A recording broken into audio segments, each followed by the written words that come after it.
Can you see my screen? Yes, sir. Okay, great. Okay, we have Amar and Vidyut also. Welcome, Amar and Vidyut.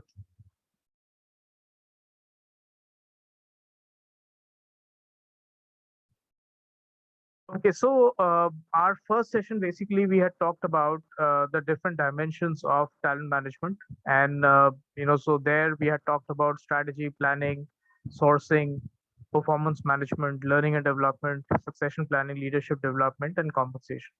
And since then we have been talking about various parts of these the seven topics that we just discussed.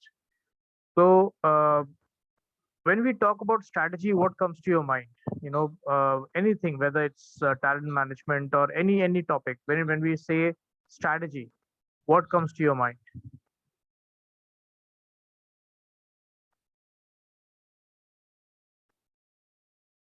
Anyone?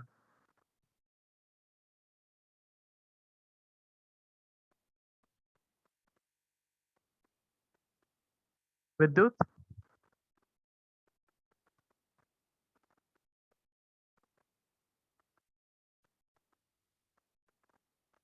can you hear me?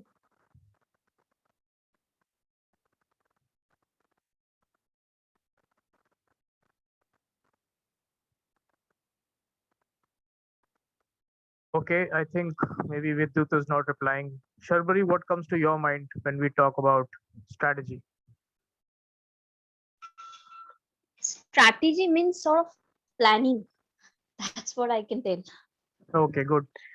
Yes, so it is planning. Along with planning, there is a very important part, which is strategy is also about exercising options. So you may have two or three options, and you have to choose one of those options. And that will be based on what is it that you wish to achieve. Okay. For example, I want to increase my revenue. So I can I have options. One is that I increase the price of my products. So hopefully they will sell the same. And if the price of the products is more, then my revenue will go up. Similarly, if I can do other strategies also, maybe keep the price same, but increase the number of products that are there in the market. Then again, my revenue will go up.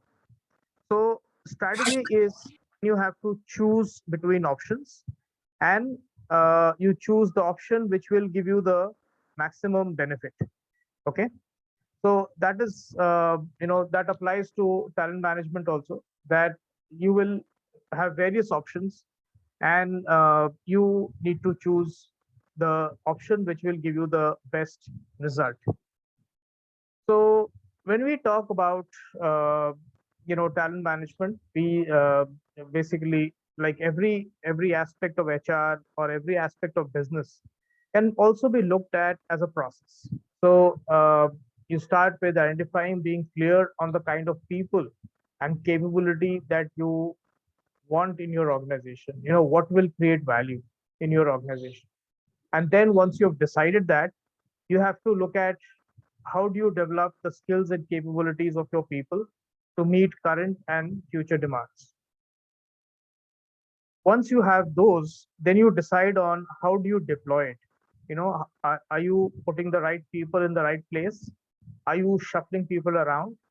Are you giving uh, an opportunity to more people by circulating them between roles? So these are all options that you have, you know. And the fourth box is about engagement, and we will talk more about engagement later. But currently here we are saying that how do you ensure that you create a right environment so that people feel that they are really liking the work, they are enjoying the work, and they also want to give their 100% to the responsibility that they have been given. So, so those are some of the things that you have. Now, as I was saying, that strategy is about decision making, is about choosing options. and you will have multiple options in talent management, and you have to choose wisely, between the options that you have. Now, we need talent management very critically. If you would remember the first lecture, I had mentioned that particularly in the service industry, maybe not as much in manufacturing, maybe not as much in engineering, but in the service industry, it's very important that uh, talent management is absolutely critical. Why? Because first of all, key roles. Uh, you know, uh, about people. I think in one of the sessions, either the first one, or the second one, we had discussed that about people. Also, what applies is a Pareto, which is that 20% of the people deliver 80% of the value for your organization. So therefore, you have to identify who are the key people, what are the key roles that are there in the organization, and you cannot keep them open. You cannot have key roles like a CEO, CFO, CMO. You can't have these roles lying vacant, because if you do, then your organization is running a big risk when you have such key positions. Now, many of you would have seen that when we have such key positions lying open, we hire desperately. We do emergency hiring. We catch hold of anybody in the market, and we say that, okay, this person is not very very good, but the person can join immediately, you know and you immediately try to offer that person and get the person onboarded. So I don't know if you've gone through the situation, but whenever I have tried to do this, I have just, whenever I have tried to get somebody on board as fast as possible, compromising on the hiring criteria, compromising on the notice period that they may have to serve. Very often, particularly during COVID days, we have hired people who are not working anywhere, and and sometimes what happens, is that uh, they are not the best candidates. So the emergency hires result have a big impact. Also, sometimes what happens is that uh, when you do this hiring, from outside, then that also has a huge impact on the people inside the organization. you know so if and also, if third point, which is key roles are filled from outside, then what is the message do you think that will go to the people if you hire your key roles from outside and do not grow people internally?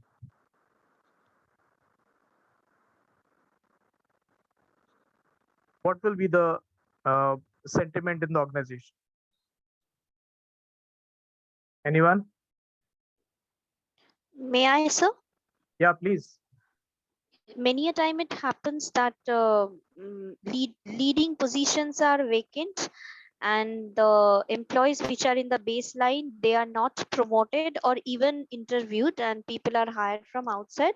This is very frustrating for those who are there in the system. They think that we have given our time and effort so long for this organization, but they are not valuing our contribution. Absolutely, Sharburi. You get a chocolate today.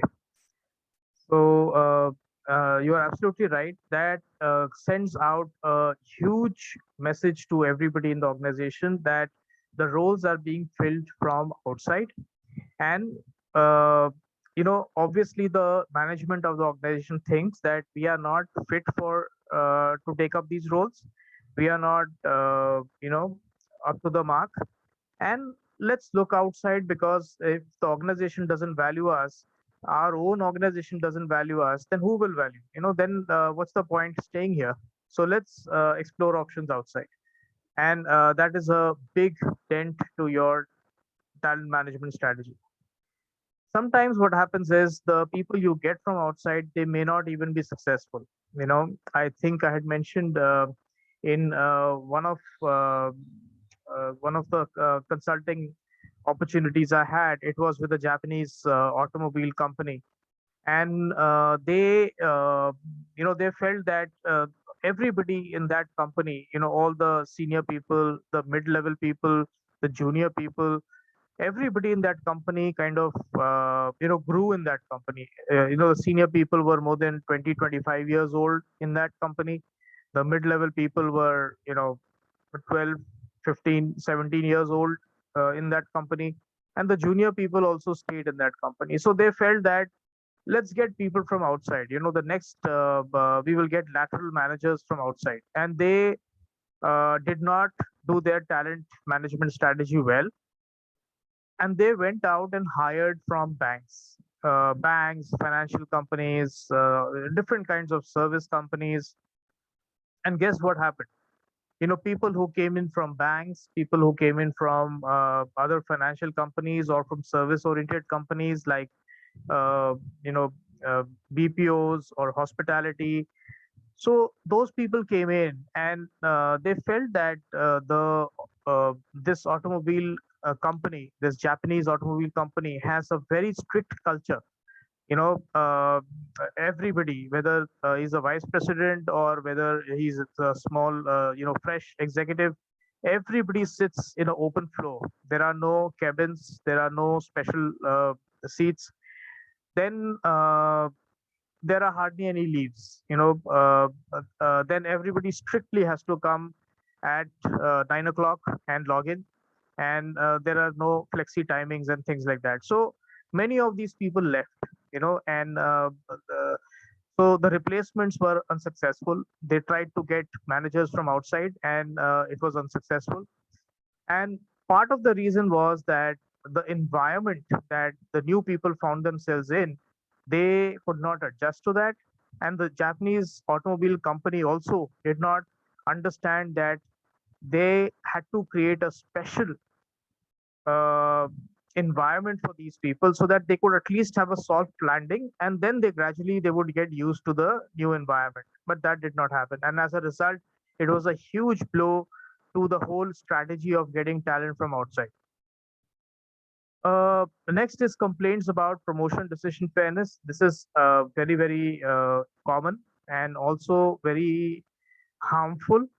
One of the things which we as human species, we look for and accept is fairness of decisions. If there is no fairness, if in some companies what happens is there is no transparency in the promotion, there is bias in the promotion, there is favoritism in the promotion, then in those situations what happens is that people lose faith, and people don't really want to be part of that organization, and they try to move on.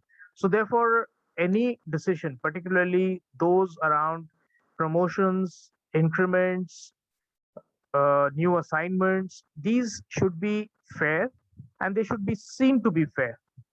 Otherwise, there will be a very negative impact on uh, the culture and on the good talent that you have in the organization. Another point is customer confidence. How would you lose customer confidence from a bad talent management strategy? Any thoughts?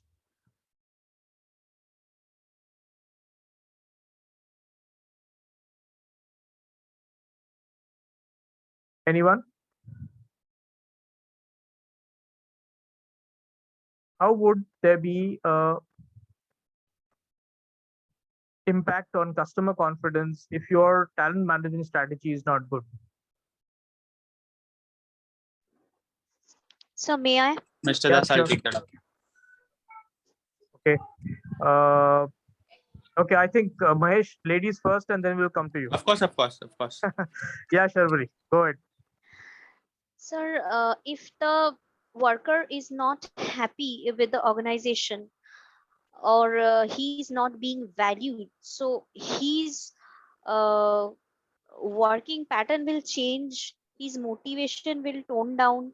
And for a customer, he is the company. The customer cannot see the CEO of the company. So his engagement level will fall down. So definitely the delivery will tone down, and customer lose its confidence. He may shift to other companies. Okay, very good. Yes, that's very valid. That, like they say, that happy employees ensure happy customers. So if you don't have a happy employee, then the customer will not be happy. Great, thanks, Sharbari. Mahesh, would you like to add?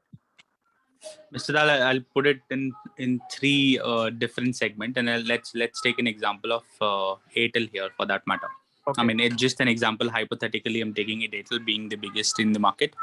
So there are three ways I'll put it this. One, definitely one that from a talent that Sharbari is talking about. If in case my policies, my date of salaries, if I don't respond and value those dates in terms of giving salaries on time. Uh, Two, when I say I don't give opportunities and learning to my talent management. Three, if there are very less IJPs. Four, if there is no value addition towards to an employee candidature. I think that's from an employee standpoint. Number two, the kind of product that I'm selling in market, because at the end of the day, it's a customer centricity market, customer driven market. If there's no further addition to my products in market, and it's my product has already reached to a saturation mode, then that's another model that may lead to a bad customer satisfaction. To give you a latest example is Ford India. I mean, when you look at Ford EcoSport or maybe Ford Endeavor or any other product, the last change happened in 2013, which is like 7 years now. The third side is the customer service. So wherever I outsource my product, and I probably hire people to serve my brand, if in case I don't pay them well, so let's say Airtel, Ford, or any product that you talk about, they outsource their customer service to X organization. If in case that they're not valuing them or not paying the required FTE amount, I think you don't hire a right skill set because of that, and then that will lead to a incorrect customer service. Because so let's say if Dyson as a product, when you look at Dyson air conditioner or maybe a Dyson air purifier, the normal air purifier will cost you about $1.5 lakh. So which means a normal customer may not buy air purifier for $1.5 lakh, which apparently says that the customer is going to be a elite customer. And if in case I don't hire a right skill set to support and service them right, it'll always lead to a bad experience. So these are the three ways I'll put it this way. Great, Mahesh. That's very comprehensive. So another chocolate for you. Yes, Thank you, absolutely. Mr. Das. Welcome. So yes, you're absolutely right, and all those situations would result in customer unhappiness. And if the customer is not happy, then we know that it's difficult to sustain the business. Uh, Recently, I came across another example where this is, let's say, we are selling products for an organization, and the sales are brilliant. If the client says that you need to have X target, so I saw this organization is not only achieving X, but it is doing X plus one. But surprisingly, the clients are very unhappy. And why? Because the client says that while you are achieving your sales targets, and we are very happy about it, but we do not see a long term future with you, because people who are doing the sales, they are constantly leaving your organization. And right now you are able to hold and achieve the sales targets, but tomorrow we don't see that you will keep getting new people, because you are not able to hold on to the good sales people. You will keep getting new people, and then we don't feel that you will be able to sustain this run rate of achieving the sales target. So employee engagement, like Shorburi said, and Mahesh added, and not only employee engagement, but employee retention is very critical. And if the key players, if you're, like we were saying earlier, that talent management operates on a Pareto, 20% of your top talent will achieve 80% of your business results. And if those 20%, if you're not able to retain, then again there will be a hit on the customer and the client confidence. So therefore, it's very important that we appreciate this talent, we nurture this talent, we grow this talent, and we hold on to this talent. So those are some of the things, where talent management is very critical, and we need to ensure that it is absolutely in place. So moving on, we see uh, typically in most organizations, you have identification of top talent at very senior levels, directors, leaders, then similarly heads, senior managers, uh, then functional leaders. That is again very important in many organizations. You have a profile called functional leaders who may not be heading a very large team, who may not be working and growing every 3 4 years. They may be working in a silo, just in their individual capacities. So but they are typically identified by their expertise in one particular area. So they could be scientists, they could be researchers, they could be high end programmers with specialist knowledge. So so you have then you even in finance, sometimes functional leaders, strategic finance, controllership. So so you identify your functional leaders, they are very critical. Also your transformation change leaders. Everybody will not really be a change leader or a transformation leader. People love to continue to do whatever they are doing. They don't love change or transformation. But some of your key leaders may be driving change, maybe bringing in new innovations. So those are people who are very precious to the organization, and therefore need to be nurtured and grown. So these are some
Hi, I'm sorry, my electricity went off.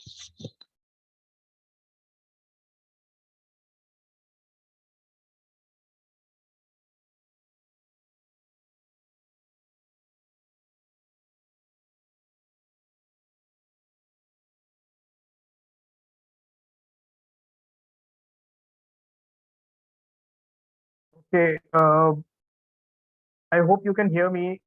I'm not able to share the screen. Uh, Yes, Mr. Das. okay. Uh, would the IST team please allow me to share the screen?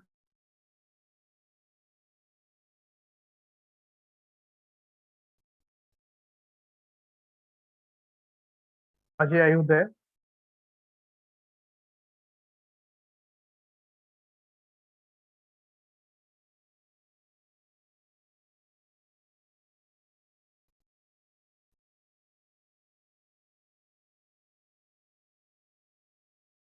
Okay, I will, till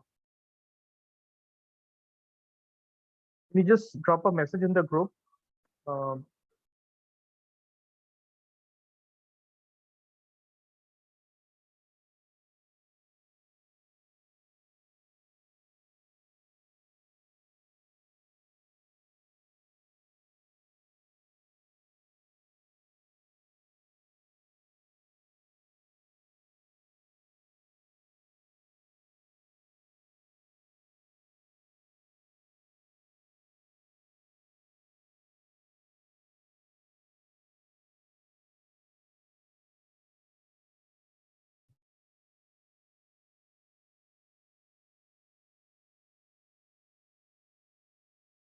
IST team, could you please allow screen sharing?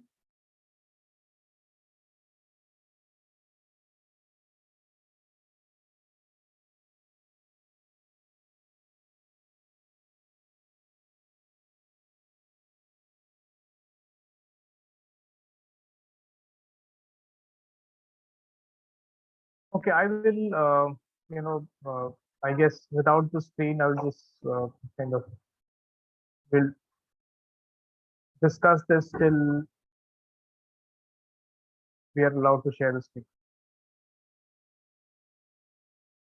Okay, so earlier I was talking about that you have these very key positions. You know, you have functional leaders, you have directors, um, transformation and change agents. Now, what is talent management and what it is not? But talent management can be defined as a plan to meet strategic talent needs of a business and create competitive advantage through differentiating capabilities. You know, so this is very, very important. It's creating a competitive advantage through differentiating capabilities. You know, you have to differentiate your capabilities. Just like in the market, we are always trying to differentiate our product, trying to differentiate our service. Similarly, if your talent pool is differentiated, you know, then chances are that you will make a difference in the market and you will get a competitive advantage. And this is very true.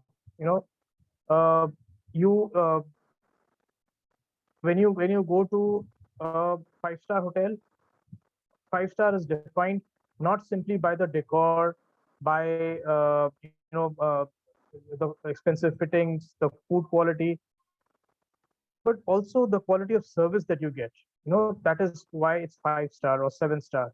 Whereas when you go to a cheaper place, it's defined by a lower level of service or a lower level of capabilities in your staff. Okay, so talent management is not simply how HR will deliver services. It's not how HR will introduce latest HR thinking.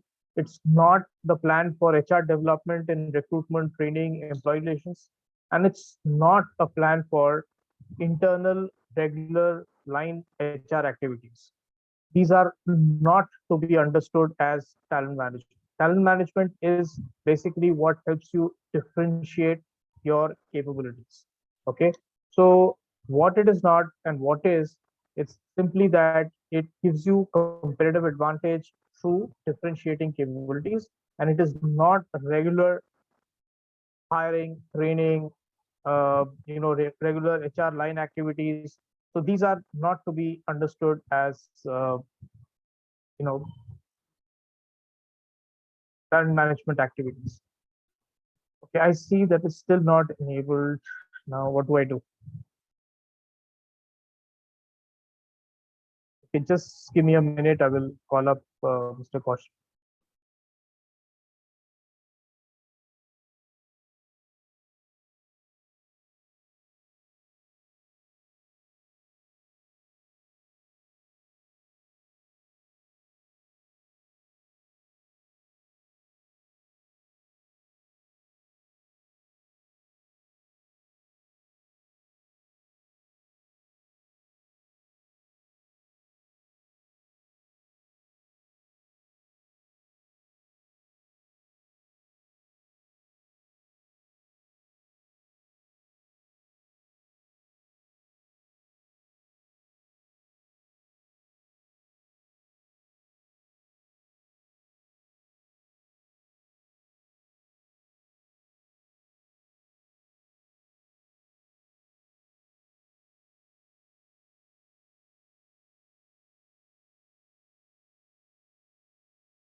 Uh, do you have the number of Alok Agarwal? Does anybody have the number?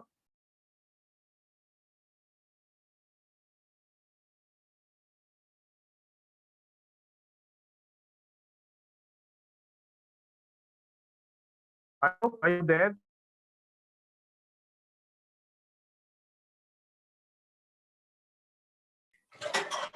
Sir, actually, I study Delhi chapters. Audio connection is not there, sir. Okay.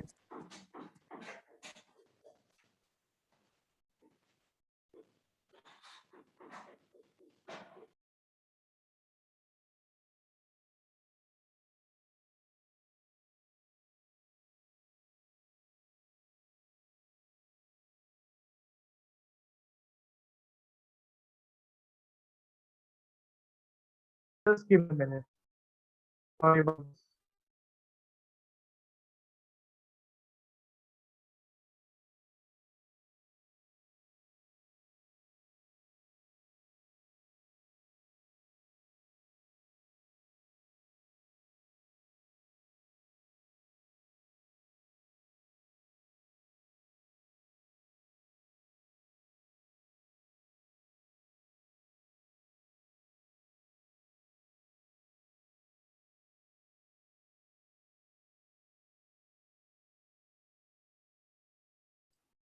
Hi, Alok, can you hear me? Can you please give me screen sharing rights?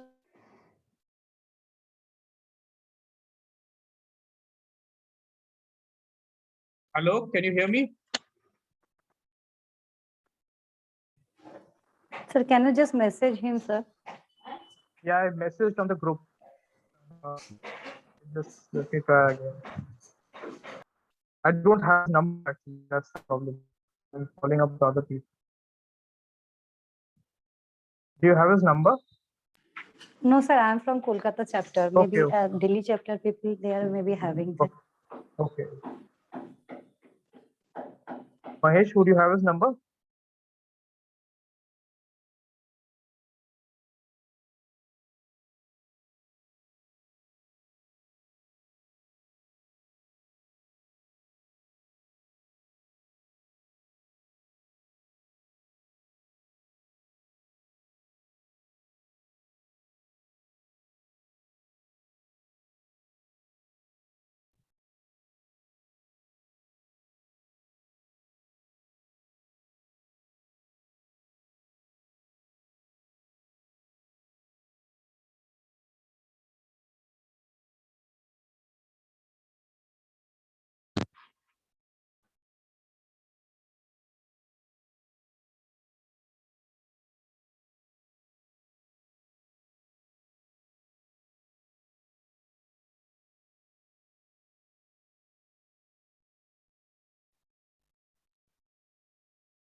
Hello. Hello, sir. Sorry to disturb you again. No problem. What You is the need to- challenge? Yeah, you need to allow me to share my screen. Yeah. Okay, just a minute. Yeah.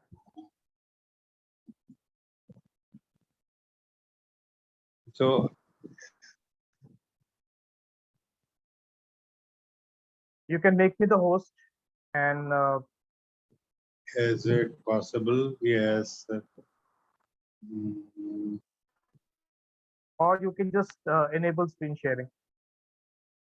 No, I'm also not the host right now. Okay. Yeah. So, okay. Let me phone up Alok. Okay. It seems he has not seen the message.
Sir, you are the co-host now. You can start again.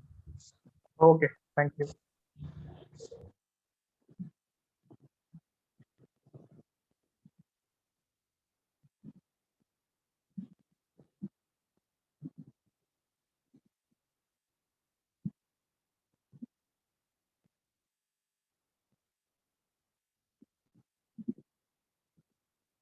Okay, so this is where we were. We were talking about what is talent management and what is not. So basically, it's a way of ensuring that you have a competitive advantage through differentiating capabilities. And it is not regular, HR services. It is not introducing latest HR thinking or not regular HR developments in recruitment, training, employee relations, or regular HR line activities. So that's one way of understanding talent management. Now, something which is very management about HR per se, or perhaps even any support function. It's very important for HR to understand the business that they are in. Very often what happens is I come across people who say that, if the business is not doing well, or there are some challenges, or if some client has decided to reduce their business. So they say, well, I am in HR, how does it matter to me? Maybe it impacts finance, maybe it impacts sales, but how does it impact me? But any HR, for them to be strategic HR, to be aligned strategically from a talent management perspective, it's very important that they have the time and the opportunity to go down into the business in detail. They must really understand that the business they are in. They need to dig deep and find out what's happening inside and outside. They cannot be a spectator. They are part of the business, and therefore they have to be invested in the success of the business. They cannot afford to be a spectator. When I used to work in Genpact or GE at that time, there was a lot of talk about Six Sigma. Everybody had to be Six Sigma certified. And there was one very large poster which used to say that Six Sigma is not a spectator sport. So you cannot stand outside and say that, oh, okay, Six Sigma is good. I like Six Sigma. You can't do that. You have to get involved. Similarly, HR has to be involved in the business. You cannot be standing on, as an outsider, standing on the stands and watching the game being played. You have to be in the game. So that is very important, and that is where you come in as a talent management strategist. Okay, so I hope if this is making sense. If it's not, please feel free to ask.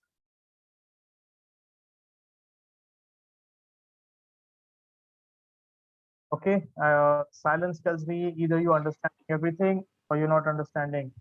So, but I am an optimistic person. I will go with the presumption that you are understanding everything. Yes, sir. Excellent. Okay, so let's look at two types of talent management, exclusive and inclusive. So exclusive would mean there is no clear strategy. Inclusive would mean a clearly defined strategy. Exclusive would mean a casual and informal process of doing your talent management, whereas inclusive would be a formal process of having a talent management process and strategizing around it. Limited to few individuals, which is again, as the word goes, exclusive, while inclusive would be you are involving the employees. When you involve employees in anything, what happens is you get a lot of buy-in from people. People start accepting this as part of them, and they start investing in that. So that is very, very important for any talent management strategy to be successful. You have to be invested in people, and people have to be invested in you. Okay, so exclusive would be no specific talent areas, whereas talent management is all about specific areas. It could be talent pools, it could be some particular part of strategy, in the sense that you may be getting in some profiles who are key profiles and who are going to make a differentiation for your products or your services. Okay, and exclusive could mean that you have a close development for chosen few, while inclusive could be for chosen few, but it needs to be a clear, transparent process. As I was saying, that one of the important things is that people should feel that this is a fair and transparent process, because this is something very powerful. When people feel that it's not transparent, it's not fair, people get alienated and they disconnect from the system. So therefore, it's very important that people should feel an integral part of this entire process. And not only the process should be clear and transparent, but it should appear to be clear and transparent as well. Okay, so so moving on, let's look at talent management, a talent strategy framework. So you start, like Stephen Covey says, that you start with the end in mind.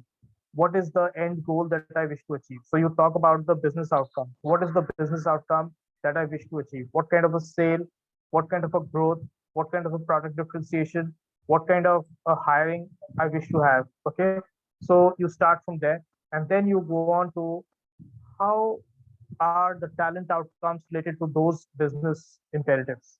Okay, so what are the talent outcomes I'm looking at? So suppose we were talking about, you have various options. You can grow your business through adding more products. You can grow your business by changing the pricing. So if you were to do either, then what would be the impact on your talent plans? If you want to have more products, if you want to differentiate your products, probably you need to hire people with new kinds of expertise.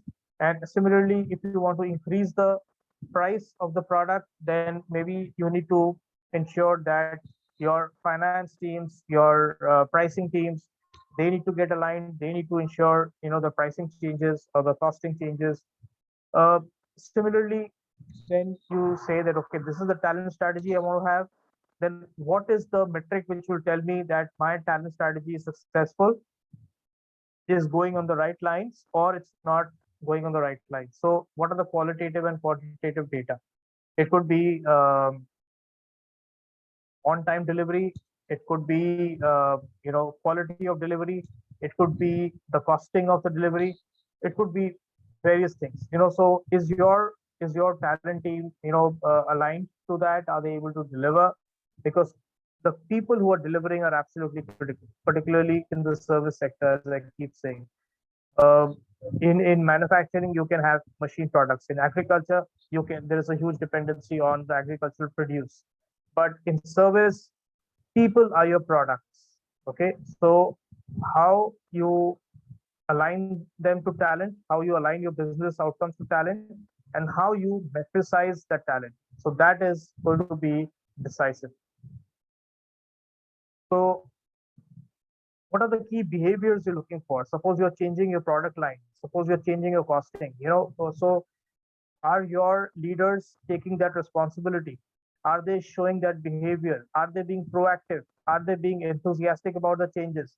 Are they a step ahead of the market? So those are ultimately, see, whatever happens when we talk about people, ultimately everything boils down to the behavior of the people. Is the behavior the right behavior that you want to see? Because if behavior is a fundamental building block, if the behavior is not right, then forget talent management strategy, forget business outcome, nothing will happen.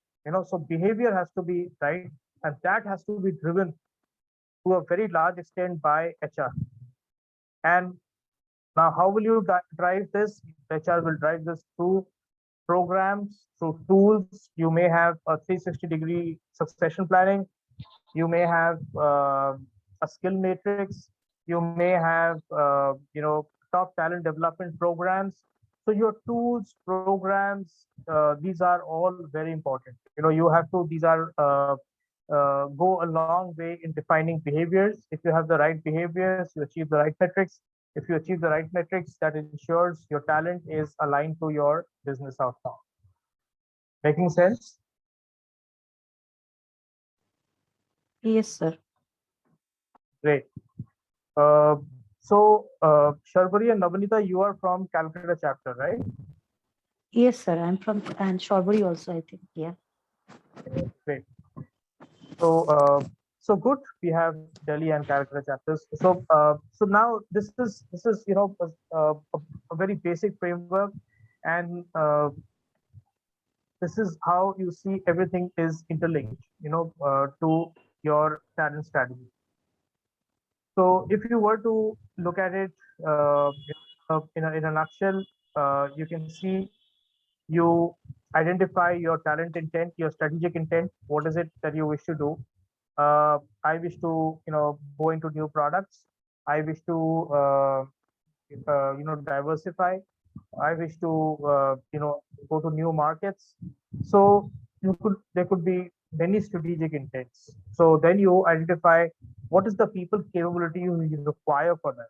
To go to a new market, you need new people from a new geography.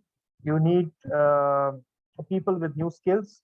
Maybe let's say you are getting into the products being offered on um, EMIs, or products being offered on more friendly financial plans. So probably to enable that, you need to have the right kind of financial planners who will help you offer those products in a new way in the market. Then you say that, okay, so where will I get the talent? You identify the talent pool, and you develop and deploy the talent. So you identify the talent pool, you hire, recruit from that talent pool, then you deploy. So typically deploy means like when you are deploying a machine, you are configuring the machine, you are activating the machine. But when we talk about people, when we talk about talent, deploying means how do you hire them, how do you onboard them, how do you train them, how do you make them go live on the production floor, or start becoming financially productive. And then once they have become productive, how do you ensure that you motivate these people, how do you retain them?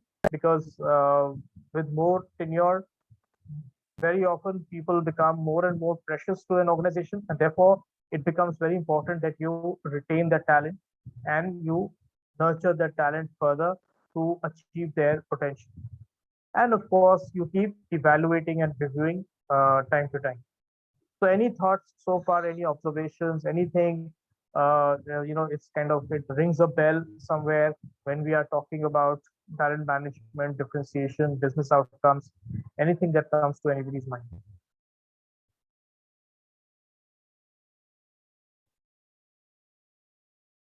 All quiet Sunday afternoon. Sir, so basically these are HR sphere of work, these all are, but still we are seeing it as a separate branch of study like talent management. So is there, this is not HR functions totally? Yes, Navneeta, good question. So yes, this is completely HR function, but it is a part of HR. So one is, today we are doing So specialized part. Yes, it's a specialized part of HR. So HR, you will have line HR, you will have regular hiring, you will have regular retention, employee engagement. You will have payroll management. So these are all regular HR. But what we have been talking about is there is people are your most important part of the business, particularly in the service sector. So how do you ensure that your top people are engaged in ensuring your business outcomes are delivered? So you have to, how do you nurture the top talent?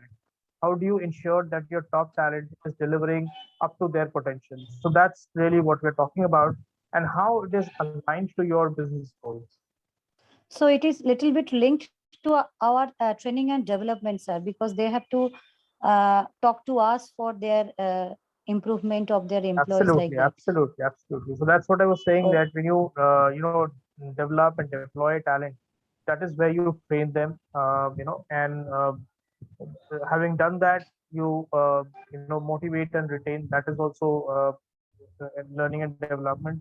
And last time, I'm not sure if you were there, but last time we focused a little bit on learning and development.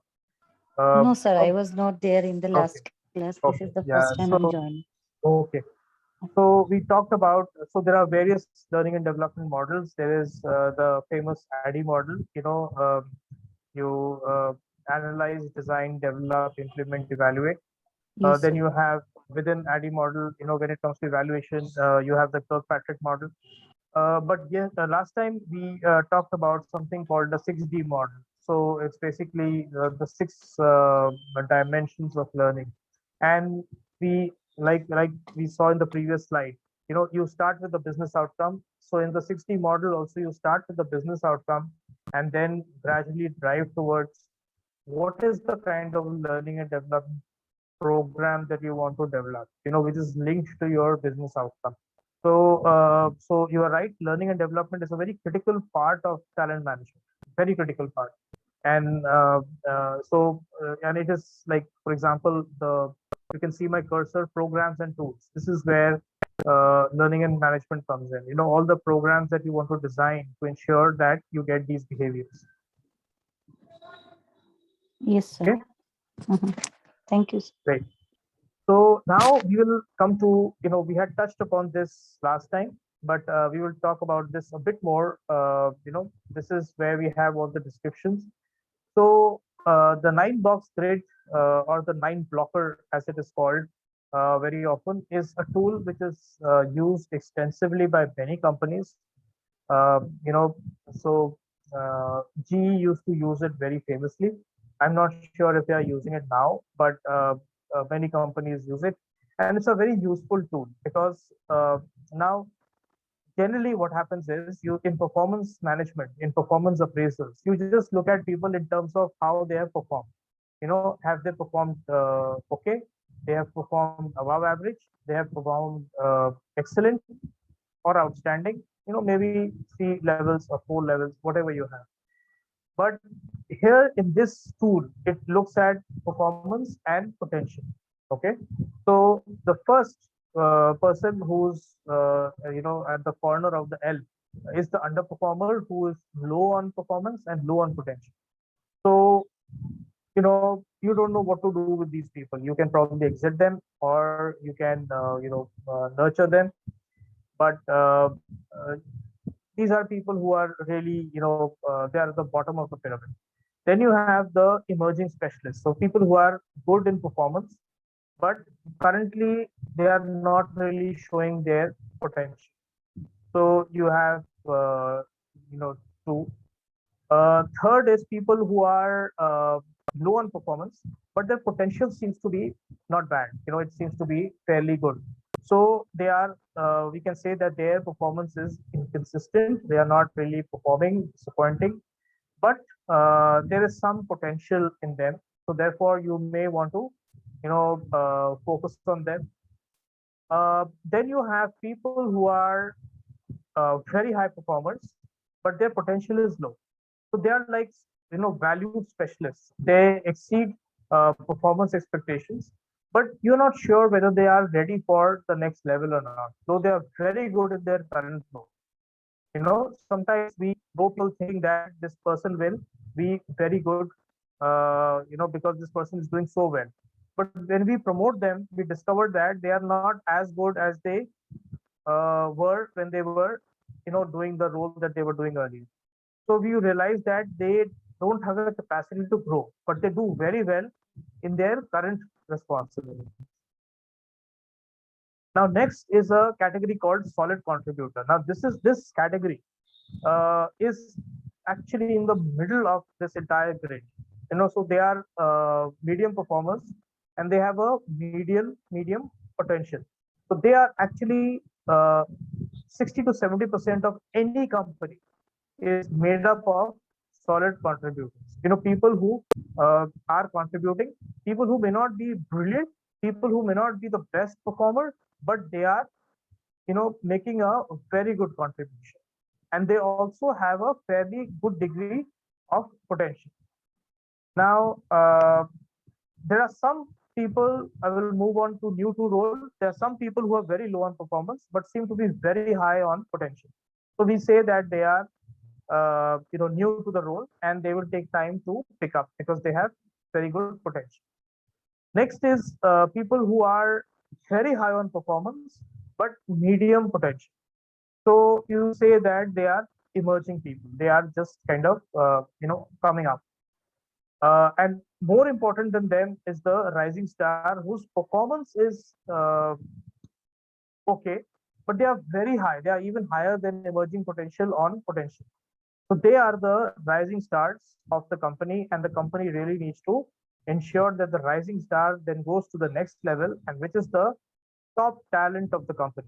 So typically the top talent in many companies is generally the top 5% or maybe the top 10%. But the top talent is very, very critical for a company, and every company loves to hold on to their top talent. So the top talent is somebody who's high on performance and high on potential. Is it making sense?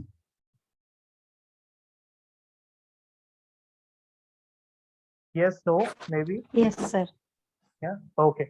Great. So has anybody used the 9 blocker? No, sir. New to us. Okay. No problem. But it's a very useful tool. And when you have a team, even if your organization doesn't use it, maybe you can use this to plot your team and see, where does anybody fit. Okay. Yes. So sir. any questions on the 9 blocker or the 9 box grid? So, excuse me, sir. Yes, Sharvari. Excuse me, sir. Yes, Sharvari, go ahead. Yes, actually, in my company, I have seen that they have used four grid. I mean, four types of grading.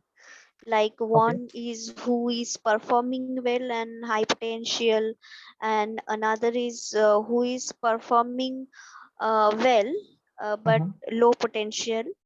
Another mhm. is who has high potential but low performance, and another is who is low performance and low potential. This grid I have seen. So this is little advanced, so I have to grasp. Yeah, so it's simple. Actually, there is only one difference, between the grid that you're talking about and this grid. The only difference is that they have taken it on a 2-point scale, while this is taken on a 3-point scale. So therefore, 3 into 3 has become 9, while yours is a 2-point, which is so 2 into 2 has become 4. Okay. Uh, so they have in this you have a bottom, a mid-level, and a top. Whereas many companies just take a 4 box grid, which is good and bad. So that's it. And when you have uh, y-axis and x-axis, performance and potential, so you get 2 into 2, which is 4. So that is also good. That is also good. You can use that also. Here you will be able to get a better insight into larger teams, particularly larger teams. If the team is very small, then the 4 grid is fine. Yes, sir. That is true. Okay. So Vidyut, you have been very quiet.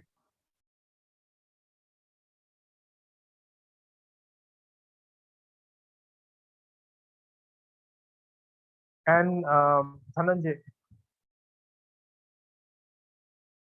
any thoughts, observations? Okay, I will attribute this to post-lunch Sunday session. Okay, moving on. So these are some key call-outs about talent management. So one is that there cannot be any blanket talent management strategy. Each company needs to define its own, of course. Uh, but yeah, some principles are same. Like talent management is about managing your top talent, growing people to become top talent. But every company will have a different set of challenges, and you may have to devise your own talent management strategy. Talent identification requires careful planning and mature workforce. So this is a very critical part of talent management. How do you identify, who is your top talent? That is very, very critical. So if you go wrong in that, in terms of identifying, then this whole exercise is useless. Okay. So therefore, you have to be very sure in terms of who your top talent is. Do you want to go by ratings? Do you want to go by manager comments and observations? So you can work out various criteria, but you need to be sure that you are focusing on the right people. Then development interventions need to be tailored to individual needs. So one size does not fit all. Everybody has a different development need, so you have to ensure that that gets tailored to everybody's common needs, and roll out your program, but please be sensitive to individual needs. Successful programs ensure that each individual has a personalized plan. So this is similar to what we talked about. And succession planning. This is very important. You ensure all the key positions. There are backups for those positions. The people who have been identified as backups, their career development interventions have happened, and they are planned. So these are some very important callouts in talent management. Okay, so let's look at some key aspects. So, for example, first of all, create your G3. When you are doing talent management, who are your G3? Your CEO, your CFO, your CHRO. So, root cause of business challenges are often people. So these people need to be very aligned. Your leadership team needs to be very aligned with each other. If they are not aligned, then the company is unlikely to do well. So next is cultivate the critical 2%. So earlier I talked about the top people in the nine blocker who are top talent tend to be 5% or 10%, in some companies even 2%. But these are people who are critical. They are the people, they are giving you exponential value. So you have to treasure them, and they may not always be the senior people, maybe middle people, maybe junior people. But every level, your top 2% needs to be nurtured. Uh, Now, talent management should not be just HR's prerogative. It should be your entire leadership's prerogative. Your entire board should be looking at how to manage talent. Okay. Take people decisions based on data. So this is again very important. Like I was saying, identify and different exercise should be done very well. Here HR analytics plays a role because that gives you the real insight, real intuition into who are your top players. Please use specific methods to identify your top talent. Do not just use gut feel or subjective inputs from managers, etc. Treat HR as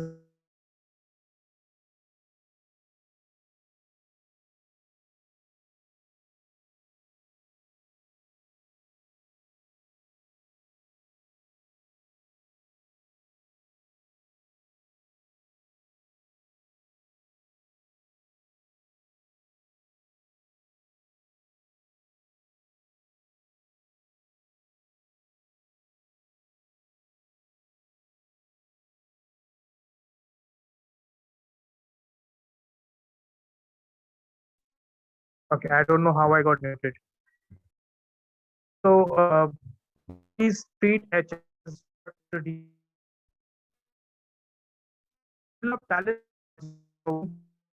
Guys, spoke about. Sir, the So, words are breaking, sir. Voice is breaking, sir.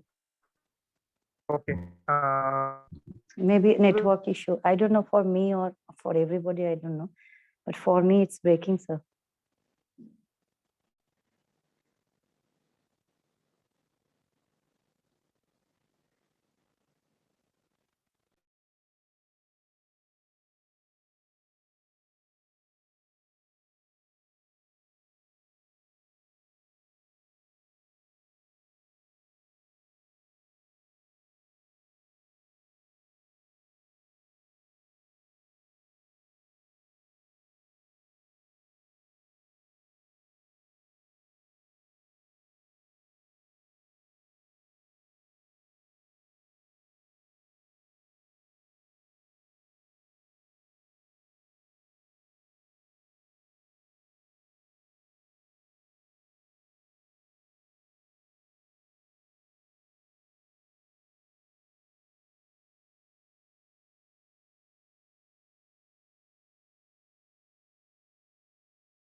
Okay, can you hear me now?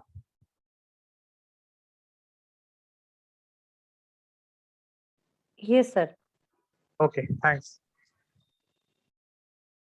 So, so one thing I was talking about earlier is that you develop talent through projects, through programs, and many companies have a rotational program. Be it in HR, be it in finance, be it in operations, they have rotational programs, and you get exposure through various programs. Uh, Next is, you know, uh, give employees the skills they need. So of course, this is very important. And nowadays, more and more employees are joining who have unique requirements. There are a lot of people, programmers, who constantly want to learn new languages, new programming languages. There are, uh, data analytics, machine learning, artificial intelligence, all these things are coming up. And there are more and more people who, in the organization who want to learn these new skills. So if you want to retain your top talent, if you want to grow your top 2%, so it would be good that you can give them these opportunities, which will help them learn more and also contribute more to your organization. So acquire the teams, deal with talent shortages by scanning industry for the right talent to improve your talent base. People who are good recruiters, what they do is they also, they keep a huge database of, uh, you know, of people who are potential candidates. So if they lose a candidate, they reach out to them and get them hired, offer them and get them hired quickly. So these are some very effective talent management strategies that anybody can use. And this is the more you use it effectively, the better it is. This is taken from a McKinsey article, and so this is very realistic. It's not something which is very difficult to do. This is very realistic and very much doable. So any thoughts on this? Has anybody done any of these, which are mentioned over here?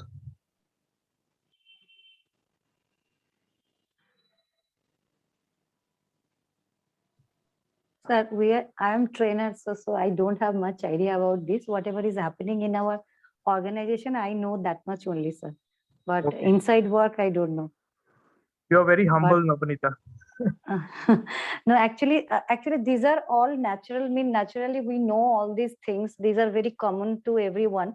But actual working behind this, I have not much idea about that. Mhm. Whatever I am understanding from working in a corporate house, so I can understand all these things. So where do you work And now? I'm working at EduBridge Learning Private Limited. It's a skill education industry, and we are doing skill projects of Government of India. Okay. Okay. Okay. Great. Uh, okay. I think Sharburi, you have a question. No, sir. In my company, few things I see out of whatever you have mentioned, like cultivate the. You just correct me if I'm wrong. Cultivate the critical 2% means the top talent you are meaning, na?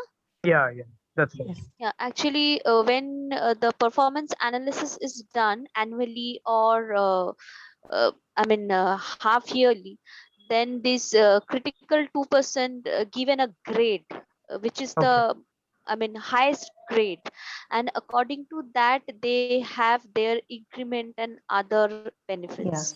Yes. Yeah. And also like this making uh, decision based on data. For that we have a software where all the data like our day-to-day performance, monthly performance, YTD performance is being recorded, and according to that we are selected for monthly incentives and annual benefits uh, it is corona now, otherwise for foreign trips and all like that.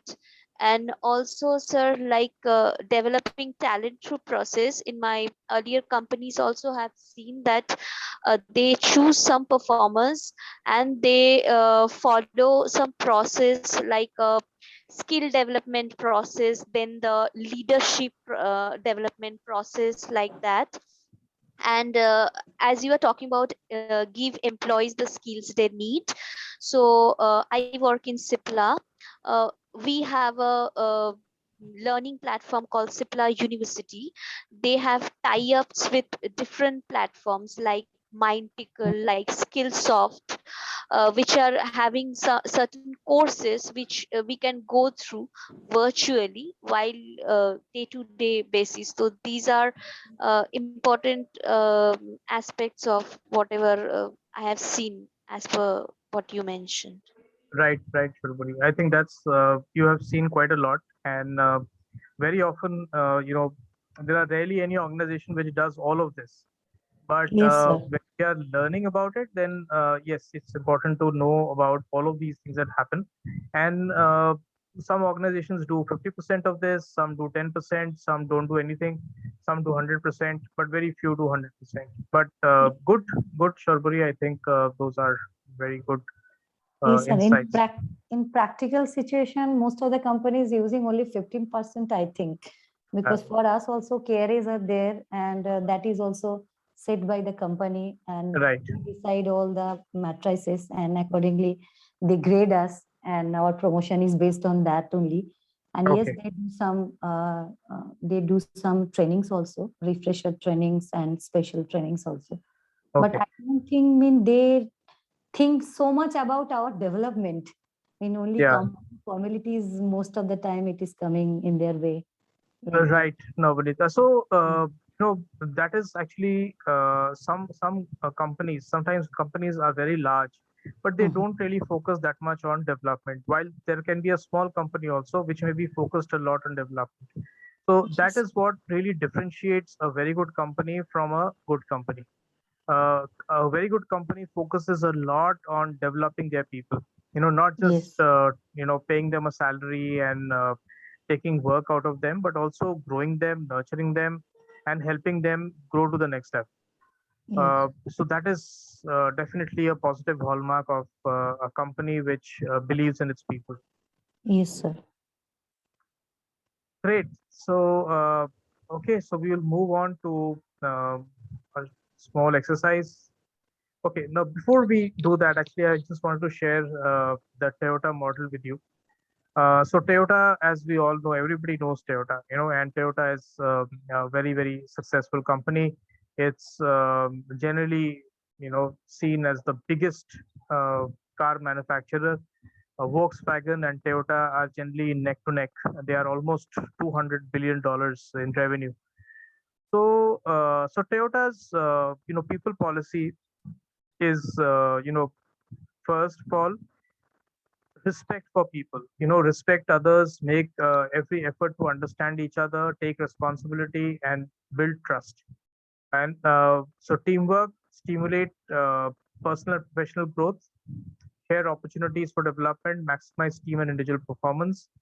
And this is the people part. And then you have the process part, which is continuous improvement. They continue to improve year on year. You may find that very surprising, but I have been a consultant to a Toyota project, and it's really true that they actually keep improving every year. So Kaizen believes in Kaizen simply means is a Japanese word for continuous improvement. And how do they improve? They go to the source to find out how things can be improved, and then they do a end-to-end re-engineering of things. Sometimes they reduce costs, sometimes they improve quality, sometimes they cut the timeline, but in various ways. But they keep improving. So what is their talent management model? First of all, it doesn't have any bottom 10%. Like GE has used to have, or has, I don't know, but used to have bottom 10%. And in the US, they used to ask the bottom 10% to leave. Toyota doesn't want anybody to leave, so it has no bottom 10%. Second is it believes training is fundamental. And if there is a training budget, then that budget is never slashed. You can add to that budget, but you cannot reduce it. Fundamental skills tasks are broken into smaller components, and people should know those smaller skills. If anybody of you, one of you have gone to a Toyota factory, you will see that everything is standardized. Even for walking on the stairs, you are told how to walk on the stairs. You cannot just walk around in the stairs. You should, in India, when you're walking on the stairs, you should be walking on the left when you're going down, and probably holding onto the railing, and on the right when you're going up. So Navanita, this is for you. One trainer to every 10 employees. 1:10 Okay. ratio, and they stick to this ratio. Then Yes. trainer dialogue. There is a lot of connect which happens between the trainer and the trainee. The trainer doesn't come and just train and go away, but they connect. Yes. They provide That is the balance. most important thing, sir. Absolutely, absolutely. So I am also a trainer, and I can completely agree with you, Navanita, Mhm. that Yes, sir. you need to connect with your trainees and Yes. have a proper dialogue. It should not be a one-way communication. Yes. Then verify learning success through regular follow-ups. Are people really learning? Are they able to use that in their work processes? That is the proof that they are learning. If they just learn theoretically and go away, then that is not proof. Mm. Master trainer position involves rigorous assessment. So anybody who becomes a master trainer in Toyota is somebody who's really, really, really good. He's respectable and is admired and really looked up to. And at every level, every supervisor prepares two reportees to take up her responsibility. So this is something which is linked to succession planning. So every supervisor has to have at least two backups.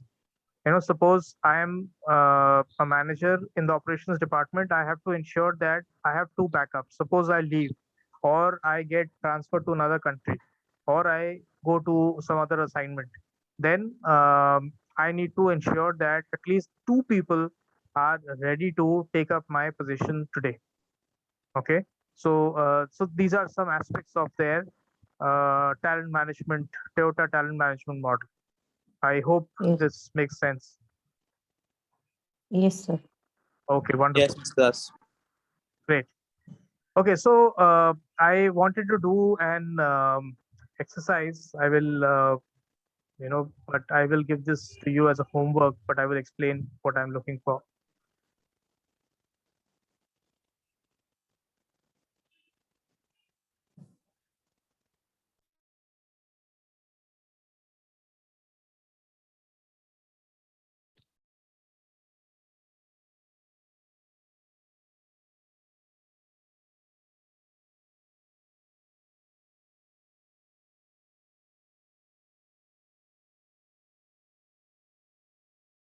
So today is your lucky day. You get some homework like in school days.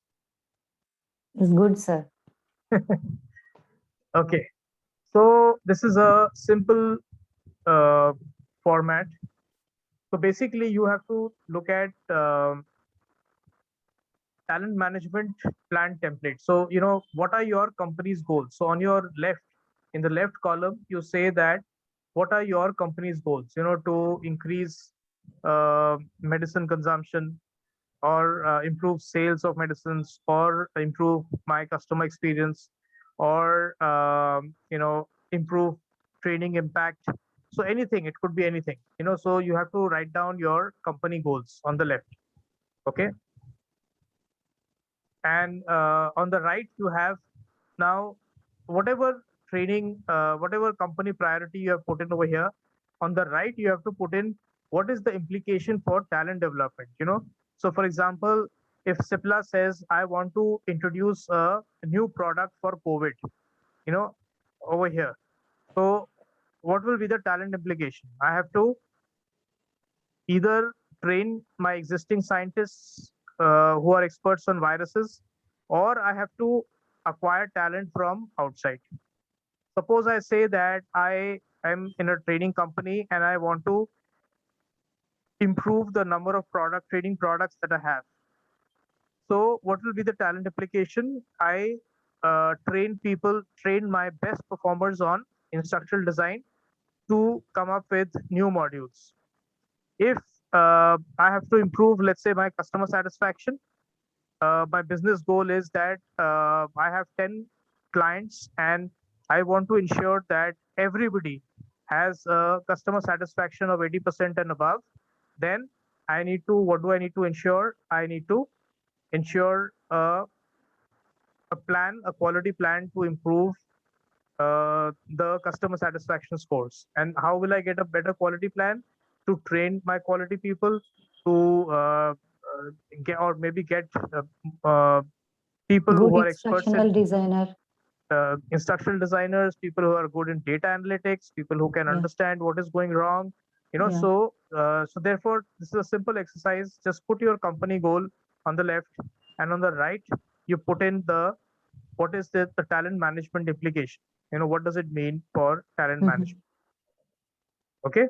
Okay, sir. So I Okay. will send it through mail, sir. You can keep it ready, and next time when Okay. we connect, we can go through it. Or yes, you can send it through mail. I will put my mail ID on chat, and you can send it through that. Okay. So my mail ID is sirdipankar@gmail.com, and you can send it.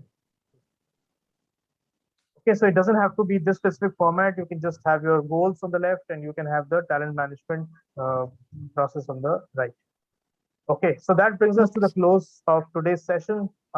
Any observations, thoughts, doubts, anything that I can help you with?